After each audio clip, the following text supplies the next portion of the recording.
As I said yesterday,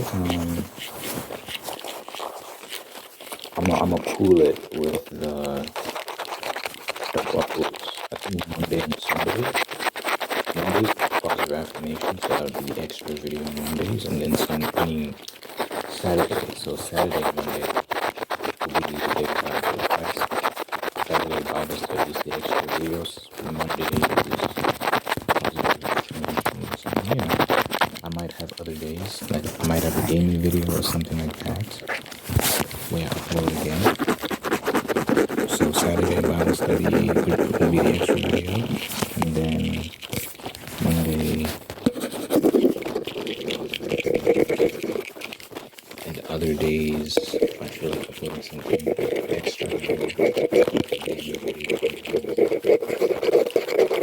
I just figured that.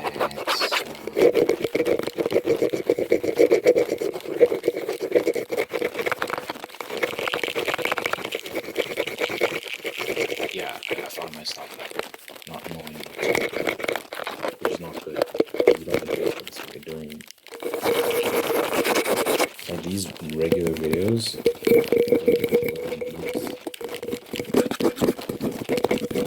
just more focused. I'm doing these triggers and rambling. The extra videos, I always have to find like a core theme or something that gives me a point.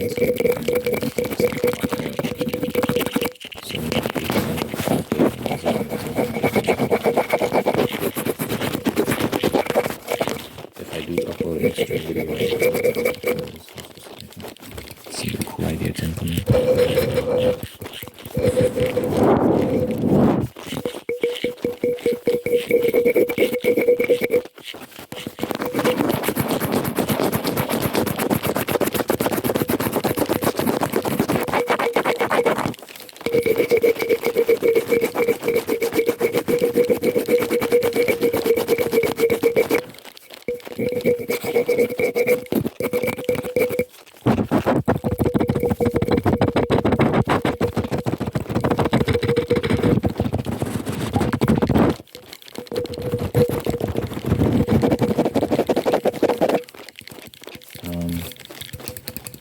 I was having a thought about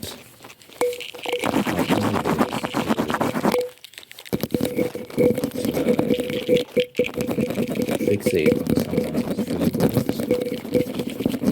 and attribute moral qualities to that. So if someone looks good,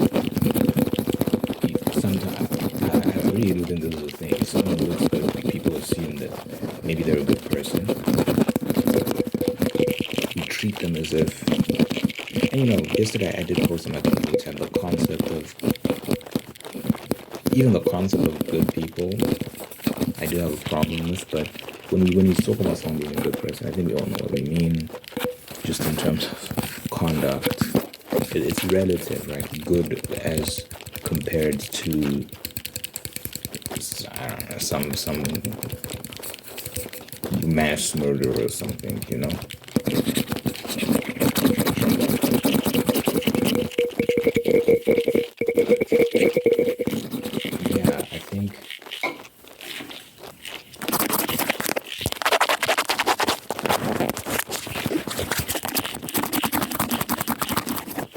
I think I've definitely noticed that not just other people as well. It's so easy to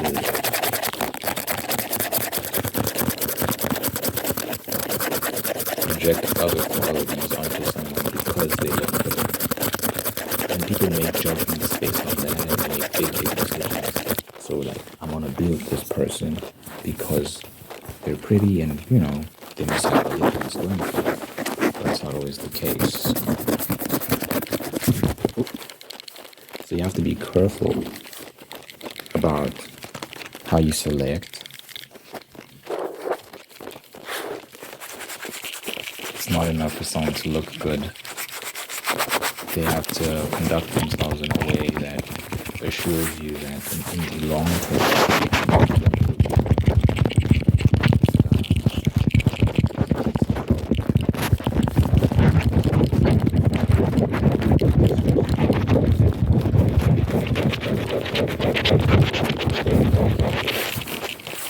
wondering if this person is going to be loyal, if they're going to be respectful to family members and friends, if they're going to teach your kids good things and stuff of that nature. If they're going to treat you with respect, and love you and be there for you and take care of you in the way you want to be taken care of. Very important. Very important to consider all these things.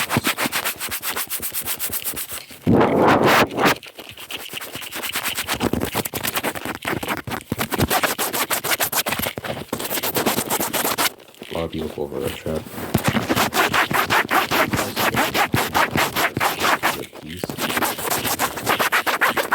You find yourself in a relationship where you're not feeling valued, you're getting into trouble because of this other person, and that's not great. It's not great. It's not a great spot to be in.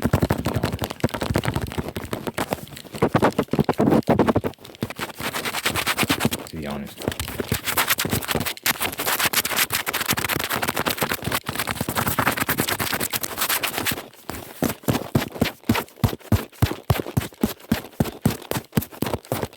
We should honestly have courses. I really do need courses that teach people how to pick people, because I think a lot of people are just terrible at picking partners. Really bad at it.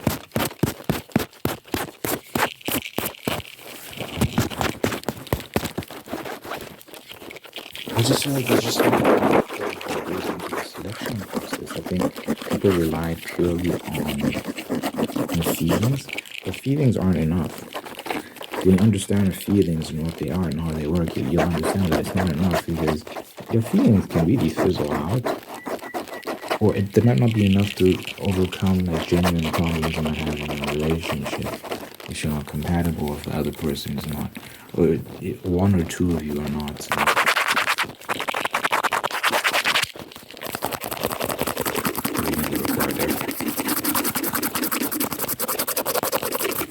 So people say love is enough. No, it's not. You really have to be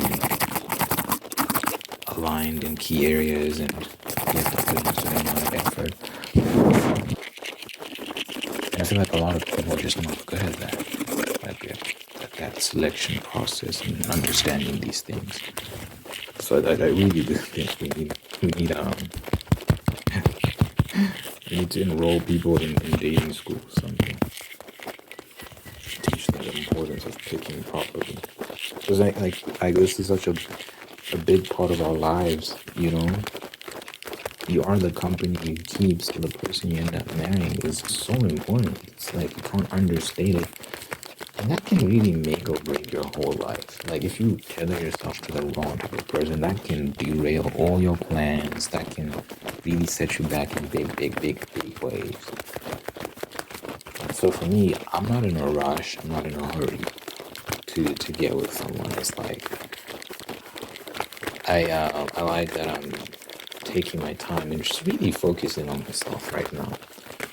Just trying my best to get myself into a good place and if I feel like, okay, I'm on the right path towards my goals and all that sort of stuff. And I think I'll meet someone along the way. I think I'd like to meet someone traveling. Maybe not traveling, but once I've settled in a new place, because I would like to migrate. It's not clear. I'm really not sure where I'm going to end up. Like I've said many times, the US seems to make the most sense, but there's so many things you have to consider. So I've no, I'm not entirely sure where I'm gonna end up, but yeah.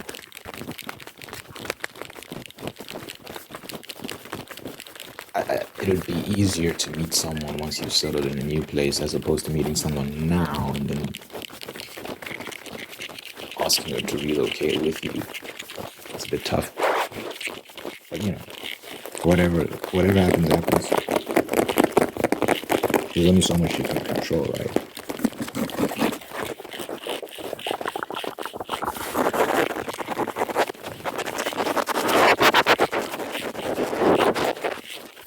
But I'm just in this zone of really just trying to make something of myself. It's a process. And when I meet someone I like, you have to go through the vetting process. She has to get to know you and make sure that you're good for her, and I have to make sure she's good for me. I wanted to meet my mom and have conversations with her and get my mom's opinion, and meet certain people in my life who I trust, whose opinions I trust, and they can also give their read on her and stuff like that. And she can do the same for me, just to confirm, man. And it's not meant to be scary. It's not meant to be intimidating. It's just a normal thing that you do to ensure that this person that you want to commit to is the right one.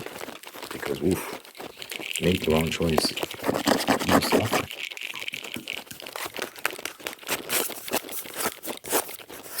And then from that point on,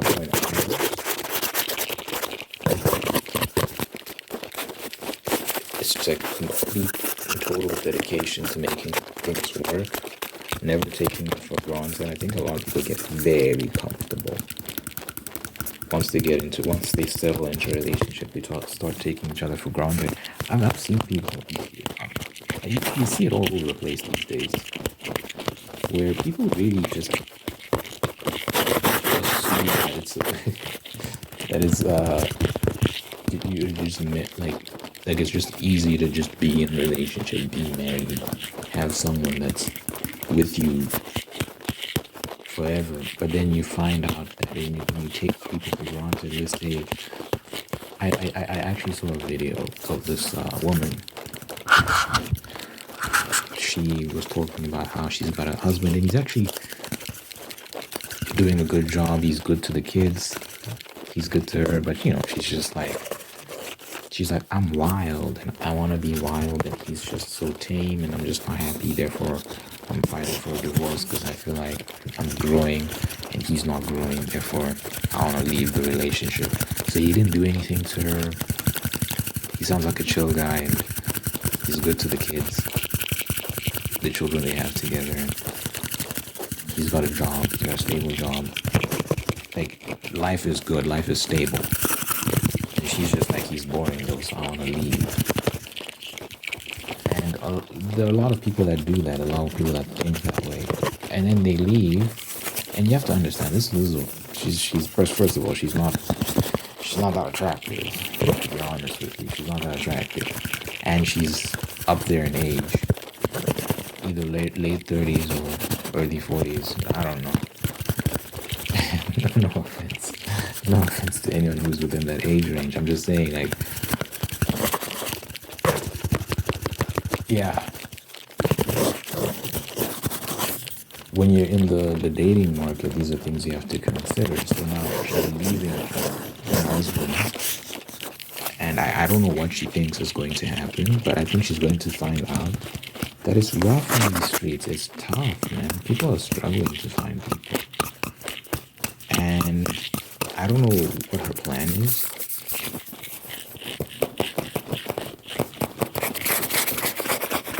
But more than likely what's going to happen is she's going to be alone. And then she's going to realize she made a terrible mistake.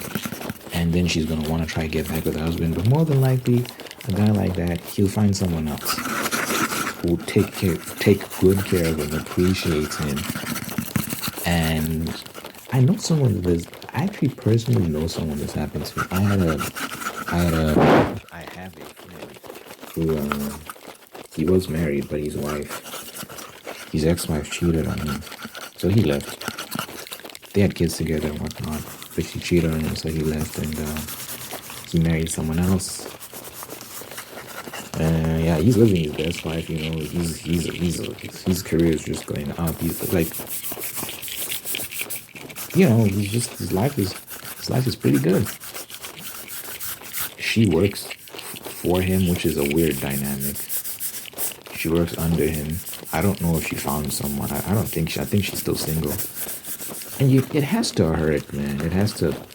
I'm sure that, like, over time you just get over it, or you get used to it. But these mistakes, man. Like, seeing the man that was your husband at some point. You could have had that life, but you chose to fool around. You chose to do this and do that, and now he's upgrading. He's getting promotions. He's doing well financially. He's not. And not another woman is raising your kids. Crazy. Like, that was your family, and you gave it up to pursue hedonism, to pursue this, to pursue that. So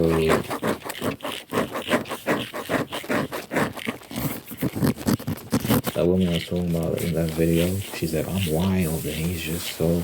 Well, all that means when she's saying I'm wild, she just wants to be in the streets. She wants to get double stuffed or something. I don't know what she's into, but she's trying to have some experiences. Well, some people have to learn the hard way. This stuff is not worth it. Work on your marriage. Like, have conversations. I always think about that. Like, I do think sexual intimacy is a very important part of your relationship. Some people really, like, disregard it. You see this a lot with men and women. Like, when at a certain point in the marriage, they don't try as much to keep themselves looking good for their partner, for husband, for wife. They don't try as much to look good and be attractive and all these sort of things, and they don't put much effort into making time to be intimate, especially when there's children in the house. You know, life gets busy, so people just kind of take their foot off the gas to focus on other things, and you pay the price, man. Your relationship pays the price for that, because things start to get stale. It's not like your desires go away. It's just like you're not really focusing on each other, and that's when you start to have wayward thoughts. When someone else can into the scenario, and maybe it's a colleague at work or whatever. If you're a woman, you know, this disgusting concept of work husbands or work wives, which is basically your, like, how it works is if you're a woman, there's a guy at work who you constantly hanging around with, and he's your quote-unquote husband at work. Same thing with a guy. This girl you hang out with, she's your wife at work. Even though you have a wife at home, she's your wife at work. And it's infidelity. That's all it is you should never, even using the terminologies is treasonous to me. It's treasonous to our union. So people that play those sort of games, yeah. Could never be me, fam. I would never let that slide. But this is why people have the sort of relationships they have, because they play these stupid games. And you win stupid prizes as a result.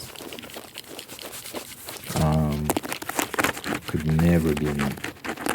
It's so absurd.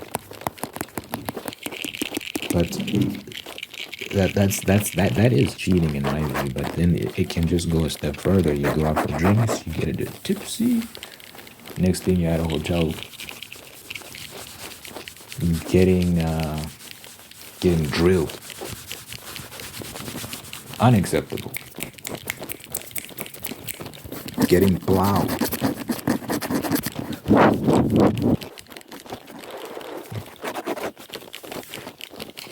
I just I think it's so important as a married couple, as the years go on, find creative ways to keep things spicy, keep things interesting. I've heard people talk about this topic. Little things like going on dates regularly actually go a long way in maintaining intimacy when you're constantly going out, at least once a week.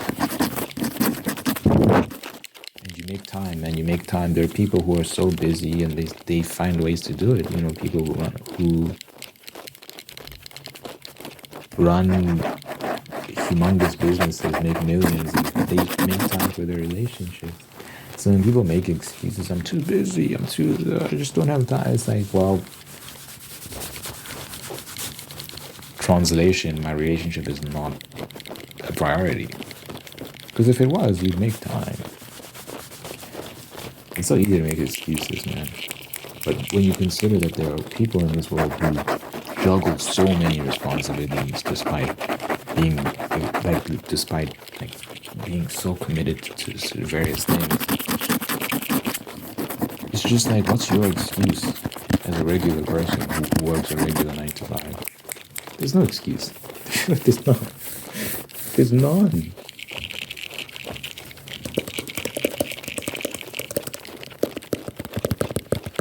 So I definitely want to be with someone who's just like, we're gonna make time for each other. That's that. Because like, this is a lifetime commitment, and we cannot settle for mediocrity. We cannot be one of these couples that, it was good in the beginning, but as time went on, it just got really stale, and then we're just here with each other because who else is going to accept us at this point in our life? Like, we're just trapped here because we have no other options. It's like, I don't want to be in that situation. I want us to be happy, but that requires effort. That actually requires like considerable effort, and I'm willing to do it, man. I'm willing to put in the effort, stay in shape, be romantic. Little things, man. It doesn't have to be grand gestures. It's like the smallest things actually go a long way.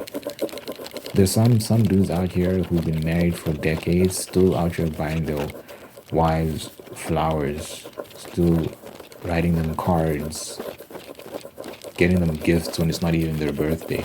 Like little things that make a person feel appreciated and make the relationship feel alive.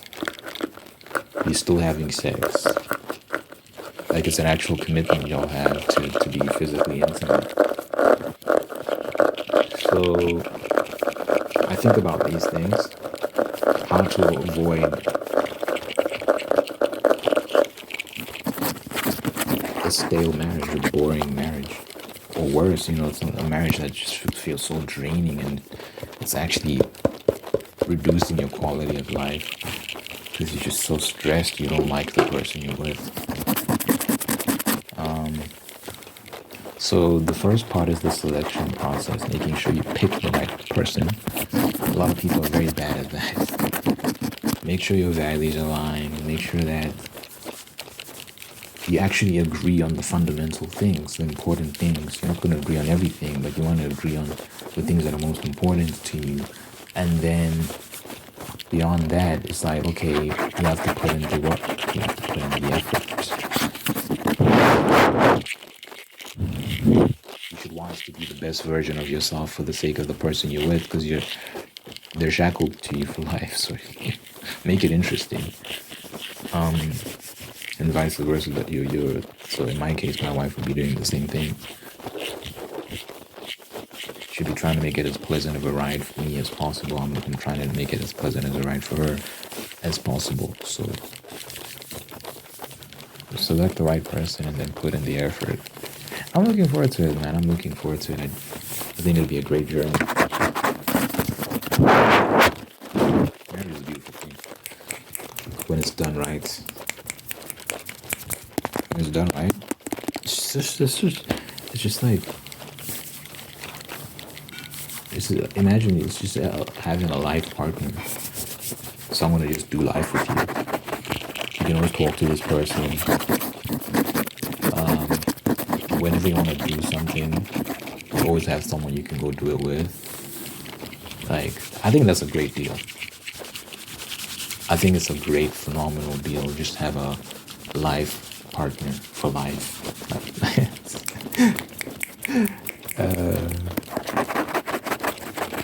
Yeah, but yeah, you have to do the process to make it work.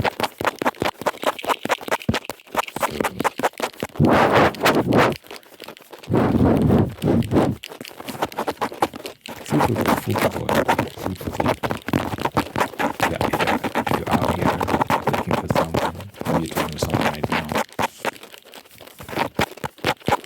I see it's right for you. Just consider these things. What's most important to you? Do you get along with this person? What are their friends like? What are their family like? All this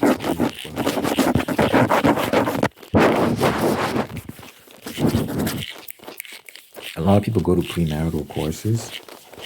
I know a lot of churches provide premarital courses because church values marriage, and therefore you have people who are experienced in marriage who give advice, practical advice. It's not just so even if you're not religious, you will learn a lot by going to a premarital course from some local church somewhere, because it's like practical marriage advice. People who've been married for a long time telling you what they learned and all these sort of things. You don't have to apply all of the things you hear, but it's good to have a base, just to have some sort of understanding of what you're moving into. If most people did that, divorce rates would be a lot lower than they are right now. But unfortunately, a lot of you just run into marriage blind, just and then it falls apart because they didn't know what the hell they were doing. So definitely just arm yourself with information so that you can make the right choices, man. So important. Yeah, let me know what you think in the comments. You know I like to pray at the end of the video, so dear Father God, I thank you for this individual watching this right now. Thank you for making them whole, unique, and kind of a path toward peace, prosperity, and purpose. Thank you for blessing this person with wonderful people in their life who love them, take care of them, and bring the absolute best out of them. Thank you for maintaining the ones that are there to do the same thing. Thank you for blessing this person with love and marriage, and sustaining the love of marriage and making you very happy. Thank you for blessing this person with spirit of gratitude so that he can give thanks for the wonderful things in their life, and by giving thanks they can find peace, contentment, and attraction for more blessings. Let your presence be found in this person. Good health, long life, and happiness over this person, ever to care about your mind. I pray in Jesus' name. Amen, amen, amen.